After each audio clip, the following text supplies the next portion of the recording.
साथियों, आज प्रस्तुत है गुरुदेव रविंद्रनाथ टैगोर की कहानी गूंगी। कन्या का नाम जब सुभाषिणी रखा गया था, तब कौन जानता था कि वो गूंगी होगी। इसके पहले उसकी दो बड़ी बहनों के सुकेशिनी और सुहासिनी नाम रखे जा चुके थे। इसी से तुकबंदी मिलाने के हेतु उसके पिता ने छोटी कन्या का नाम रख दिया सुभाषिणी। अब केवल सब उसे सुभा ही कहकर बुलाते हैं। बहुत खोज और खर्च के बाद दोनों बड़ी कन्याओं के हाथ पीले हो चुके हैं और अब छोटी कन्या सुभा माता पिता के हृदय के नीरव बोझ की तरह घर की शोभा बढ़ा रही है। जो बोल नहीं सकती, वो सब कुछ अनुभव कर सकती है। ये बात सबकी समझ में नहीं आती और इसी से सुभा के सामने ही सब उसके भविष्य के बारे में तरह तरह की चिंता फिक्र की बातें किया करते हैं। किंतु स्वयं सुभा इस बात को बचपन से ही समझ चुकी है कि उसने विधाता के शाप के वशीभूत होकर इस घर में जन्म लिया है। इसका फल ये निकला कि वो सदैव अपने को सब परिजनों की दृष्टि से बचाए रखने का प्रयत्न करने लगी। वो मन ही मन सोचने लगी कि उसे सब भूल जाएं तो अच्छा हो, लेकिन जहां पीड़ा है उस स्थान को क्या कभी कोई भूल सकता है। माता पिता के मन में वो हर समय पीड़ा की तरह जीती जागती बनी रहती है। विशेषकर उसकी माता उसे अपनी ही किसी गलती के रूप में देखती हैं, क्योंकि प्रत्येक माता पुत्र की अपेक्षा पुत्री को कहीं अधिक अपने अंश के रूप में देखती है और पुत्री में किसी प्रकार की कमी होने पर उसे अपने लिए मानो विशेष रूप से लज्जाजनक बात समझती है। सुभा के पिता वाणीकंठ तो सुभा को अपनी दोनों बड़ी पुत्रियों की अपेक्षा कुछ अधिक ही स्नेह करते हैं, पर माता उसे अपने गर्भ का कलंक समझकर उससे उदासीन ही रहती है। सुभा की बोलने की जबान नहीं है, पर उसकी लंबी लंबी पलकों में दो बड़ी बड़ी काली आंखें अवश्य हैं और उसके होंठ तो मन के भावों के तनिक से संकेत पर नए पल्लव की तरह कांप कांप उठते हैं। वाणी द्वारा हम जो अपने मन के भाव प्रकट करते हैं, उसको हमें बहुत कुछ चेष्टाओं से गढ़ लेना पड़ता है। बस कुछ अनुवाद करने के समान ही समझिए, और वो हर समय ठीक भी नहीं होता। ताकत की कमी से बहुधा उसमें भूल हो जाती है, लेकिन खंजन जैसी आंखों को कभी कुछ भी अनुवाद नहीं करना पड़ता। मन अपने आप ही उन पर छाया डालता रहता है। मन के भाव अपने आप ही उस छाया में कभी विस्तृत होते और कभी सिकुड़ते हैं। कभी कभी आंखें चमक दमक कर जलने लगती हैं और कभी उदासीनता की कालिमा में बुझ सी जाती हैं। कभी डूबते हुए चंद्रमा की तरह टकटकी लगाए न जाने क्या देखती रहती हैं, तो कभी चंचल दामिनी की तरह ऊपर नीचे इधर उधर चारों ओर बड़ी तेजी से छिटकने लगती हैं। और विशेषकर मुंह के भाव के सिवा जिसके पास जन्म से ही और कोई भाषा नहीं, उसकी आंखों की भाषा तो बहुत उदार और अथाह गहरी होती ही है, करीब करीब साफ सुथरे नील गगन के समान। उन आंखों का उदय से अस्त तक, सुबह से शाम तक और शाम से सुबह तक छवि लोक की निस्तब्ध रंगभूमि ही मानना चाहिए। जिन भावीन इस कन्या में विशाल प्रकृति के समान एक जनहीन महानता है, और यही कारण है कि साधारण लड़के लड़कियों को उसकी ओर से किसी न किसी प्रकार का भय सा बना रहता।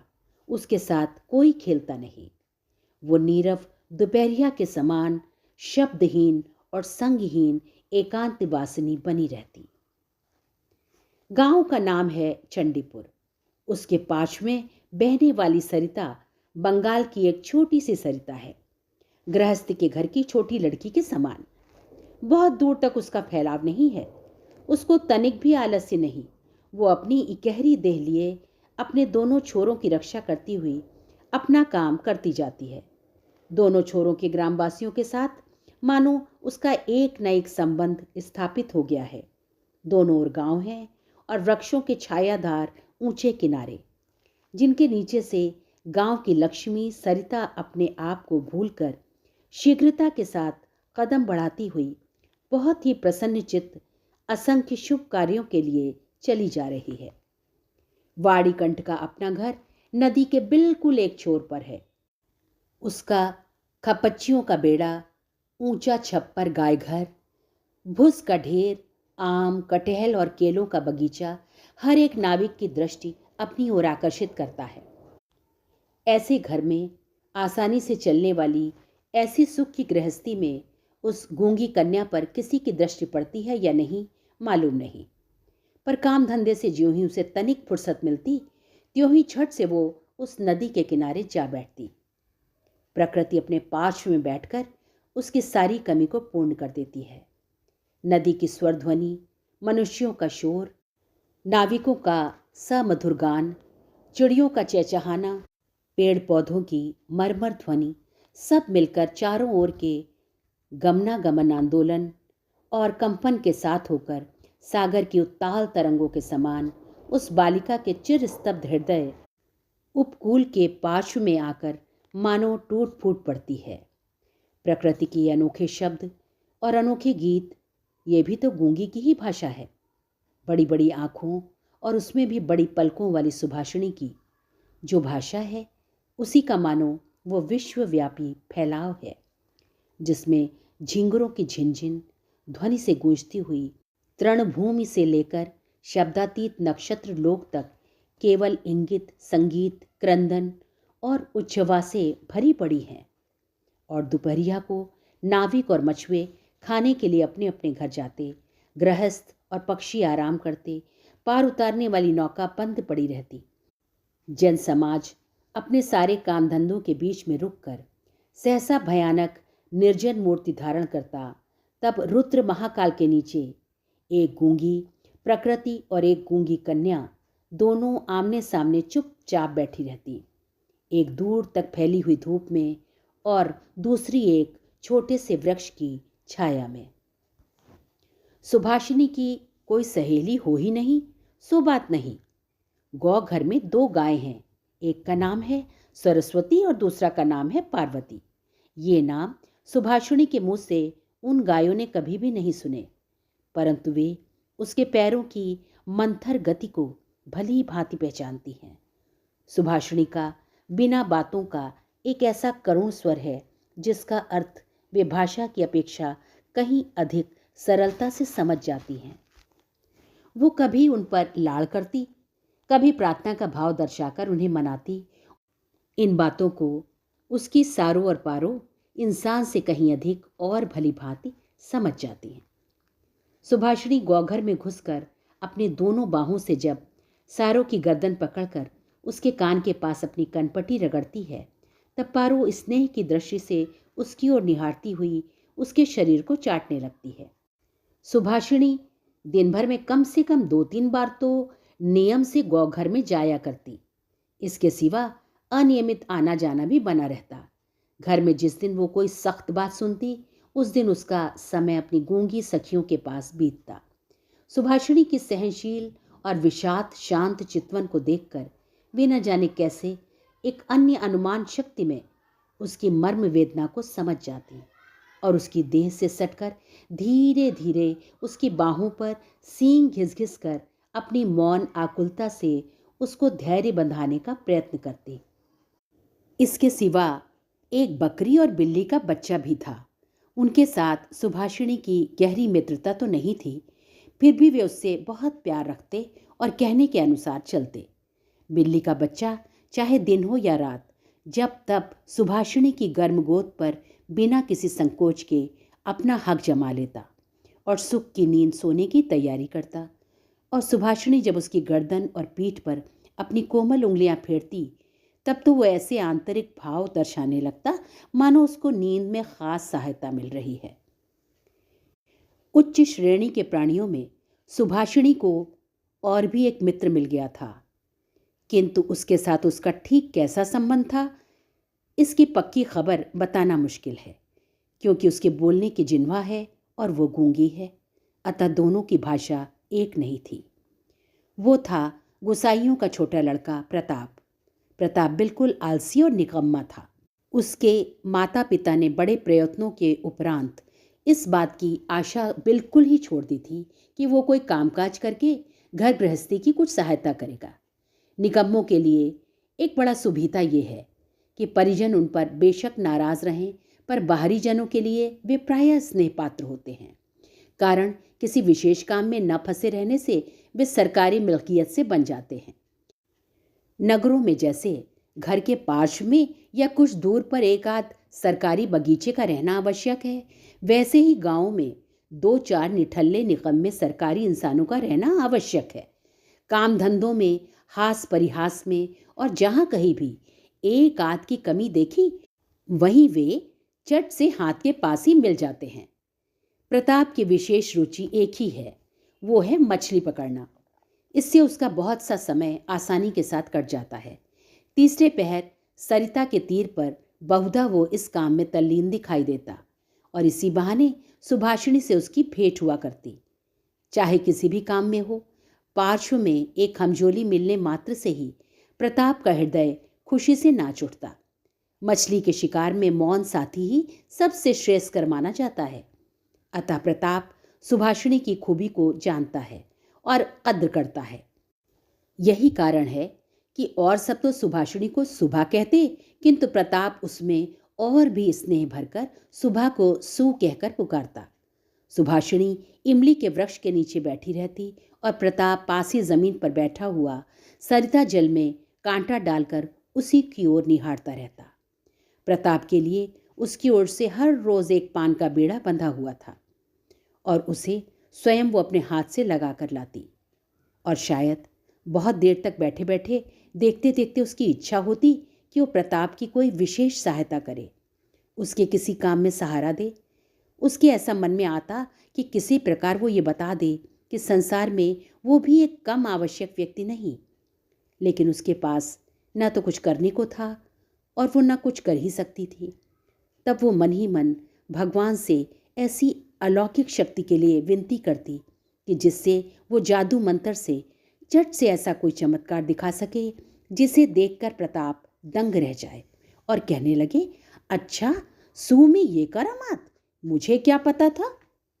मान लो सुभाषिणी यदि जलपरी होती और धीरे धीरे जल में से निकलकर सर्प के माथे की मणि घाट पर रख देती और प्रताप अपने उस छोटे से धंधे को छोड़कर मणि को पाकर जल में डुबकी लगाता और पाताल में पहुंचकर देखता कि रजत प्रासाद स्वर्ण जड़ित शैया पर कौन बैठी है, और आश्चर्य से मुंह खोलकर कहता, अरे ये तो अपनी वाणीकंठ के घर की वही गूंगी छोटी कन्या है सू, मेरी सू। सू आज मड़ियों से जड़ित गंभीर निस्तब्ध पातालपुरी की एकमात्र जलपरी बन बैठी है। तो क्या ये बात हो ही नहीं सकती? क्या यह नितांत असंभव ही है? वास्तव में कुछ भी असंभव नहीं, लेकिन फिर भी सुप्रजा शून्य पातालपुरी के राजघराने में जन्म न लेकर वाणीकंठ के घर पैदा हुई है और इसीलिए वो आज गुसाइयों के घर के लड़के प्रताप को किसी प्रकार के आश्चर्य से अचंभित नहीं कर सकती। सुभाषिणी की अवस्था दिन प्रतिदिन बढ़ती ही जा रही है। धीरे धीरे मानो वो अपने आप को अनुभव कर रही है, मानो किसी एक पूर्णिमा को किसी सागर से एक ज्वार सा आकर उसके अंतराल को किसी एक नवीन अनिर्वचनीय चेतना शक्ति से भर देता है। अब मानो वो अपने आप को देख रही है, अपने विषय में कुछ सोच रही है, कुछ पूछ रही है, लेकिन कुछ समझ नहीं पाती। पूर्णिमा की गाढ़ी रात्रि में उसने एक दिन धीरे से कक्ष के झरोखे को खोलकर भयत्रस्त अवस्था में मुंह निकालकर बाहर की ओर देखा कि संपूर्ण प्रकृति भी उसके समान सोती हुई दुनिया पर अकेली बैठी हुई जाग रही है। वो भी यौवन के उन्माद से, आनंद से, विषाद से, असीम नीरवता की अंतिम परिधि तक, यहाँ तक कि उसे भी पार करके चुपचाप स्थिर बैठी है। एक शब्द भी उसके मुख से नहीं निकल रहा है, मानो इस स्थिर निस्तब्ध प्रकृति के एक छोर पर उससे भी स्थिर और उससे भी निस्तब्ध एक भोली लड़की खड़ी हो। इधर कन्या के विवाह की चिंता में माता पिता बहुत बेचैन उठे और गांव के लोग भी यत्र तत्र निंदा कर रहे हैं। यहाँ तक कि जाति विच्छेद कर देने की भी अफवाह उड़ी हुई है। वाणीकंठ की आर्थिक दशा वैसे अच्छी है, खाते पीते आराम से हैं और इसी कारण इनके शत्रुओं की भी गिनती नहीं है। स्त्री पुरुषों में इस बात पर बहुत कुछ सलाह मशविरा हुआ। कुछ दिनों के लिए वाणीकंठ गांव से बाहर परदेश चले गए। अंत में एक दिन घर लौटकर पत्नी से बोले, चलो कलकत्ते चले चलें। कलकत्ता गमन की तैयारियां पूरे जोर शोर से होने लगीं। कोहरे से ढके हुए सवेरे के समान सुबह का सारा अंतःकरण अश्रुओं की भाप से ऊपर तक भर आया। भावी आशंका से भयभीत होकर वह कुछ दिनों में मूक पशु की तरह लगातार अपने माता पिता के साथ रहती और अपने बड़े बड़े नेत्रों से उनके मुख की ओर देखकर मानो कुछ समझने का प्रयत्न किया करती, पर वे उसे कोई भी बात समझाकर बताते ही नहीं थे।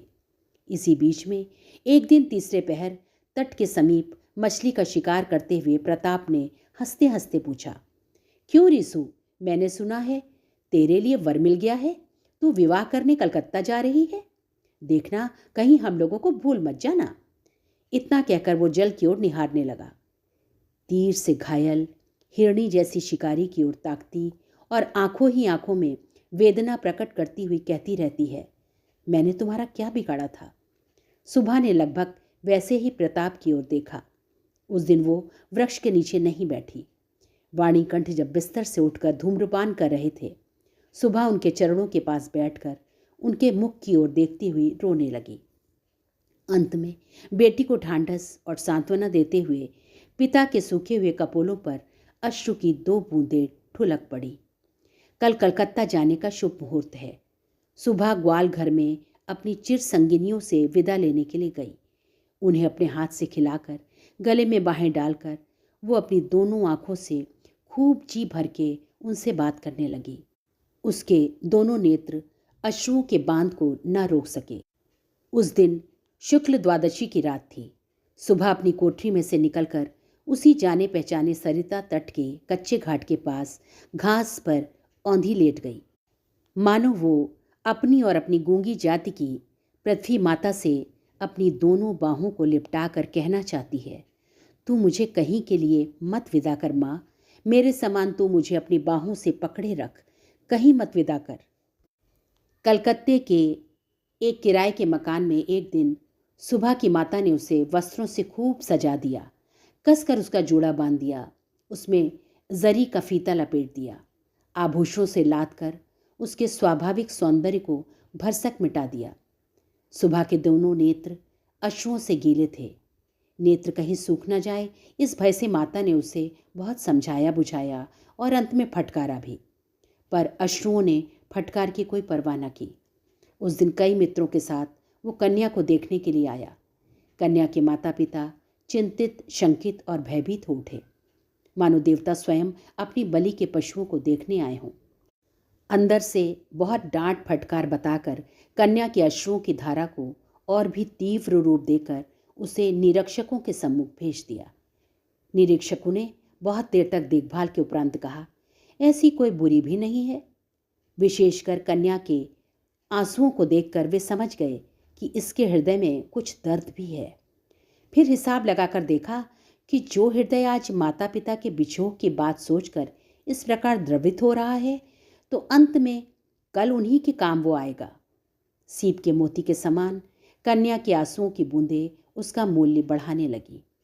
उसकी ओर से और किसी को कुछ कहना ही नहीं पड़ा। पात्र देखकर खूब अच्छे मुहूर्त में सुबह का विवाह संस्कार हो गया। गूंगी कन्या को दूसरों के हाथ सौंपकर माता पिता अपने घर लौट आए और तब कहीं उनकी जाति और परलोक की रक्षा हो सकी। सुबह का पति पछाह की ओर नौकरी करता है।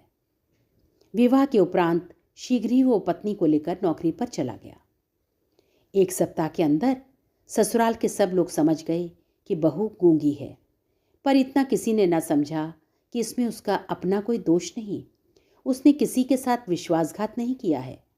उसके नेत्रों ने सभी बातें कह दी थीं, किंतु उसे कोई समझ ना सका। अब वो चारों ओर निहारती रहती। उसे अपने मन की बात कहने की भाषा नहीं मिलती। जो गूंगे की भाषा समझते थे, उसके जन्म से परिचित थे, वे चेहरे उसे यहाँ दिखाई नहीं देते।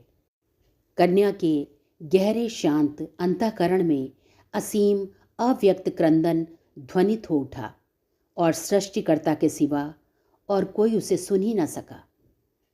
अब की बार उसका पति अपनी आँखों और कानों से ठीक प्रकार परीक्षा लेकर एक बोलने वाली कन्या को ब्याह लाया। इसी के साथ ये कहानी यहीं समाप्त होती है। यदि आपको मेरा वाचन पसंद आ रहा है तो कृपया मेरे चैनल को अवश्य सब्सक्राइब करें तथा मित्रों से शेयर करें। साथियों, इस कहानी ने मेरे दिल को छू लिया है। यदि आपके मन को भी छुआ है तो अवश्य कमेंट बॉक्स में बताएं।